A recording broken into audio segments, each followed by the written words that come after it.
Career শেষ করে কয়েক বছর ধরে ক্রিশ্চিয়ানো রোনালদো খেলছেন সৌদি আরবের হয়ে। প্রো লিগের দল আল নাসেরের হয়ে দুর্দান্ত ফর্মে আছেন তিনি।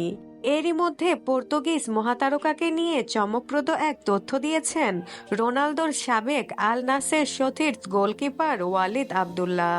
ওয়ালিদ জানিয়েছেন, ইসলাম ধর্ম গ্রহণের ব্যাপারে আগ্রহ দেখিয়েছেন রোনালদো।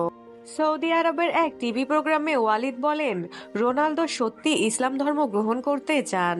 আমি তার সাথে এ বিষয়ে কথা বলেছি এবং তিনি আগ্রহ প্রকাশ করেছেন। তিনি ইতিমধ্যে গোল করার পর মাঠে সিজদা দিয়েছেন এবং সবসময় খেলোয়াড়দের নামাজ পড়তে ও ইসলামী ধর্মীয় নিয়ম মেনে চলতে উৎসাহিত করেন।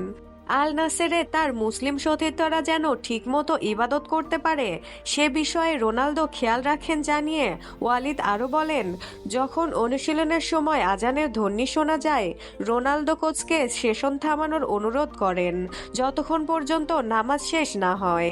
শুরুর দিকে রোনালদো সৌদি আরবের সংস্কৃতি এবং ক্লাবের পরিবেশ সম্পর্কে জানার চেষ্টা করতেন জানিয়ে ওয়ালিদ আরও বলেন, শুরুর দিকে আমি রোনালদোর কাছাকাছি ছিলাম, কারণ তিনি তখন এই দেশের সংস্কৃতি এবং ক্লাবের পরিবেশ সম্পর্কে তেমন কিছু জানতেন না।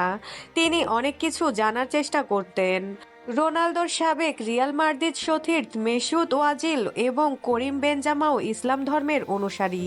এই দুজনও তাকে ইসলাম ধর্ম গ্রহণ করতে উৎসাহিত করেছেন বলেই জানিয়েছেন ওয়ালিদ। ওয়ালিদ আরও বলেন, রোনালদো অত্যন্ত শৃঙ্খলাপূর্ণ এবং নিবেদিতপ্রাণ একজন খেলোয়াড়, আর এটাই তাকে আজকের অবস্থানে এনেছে।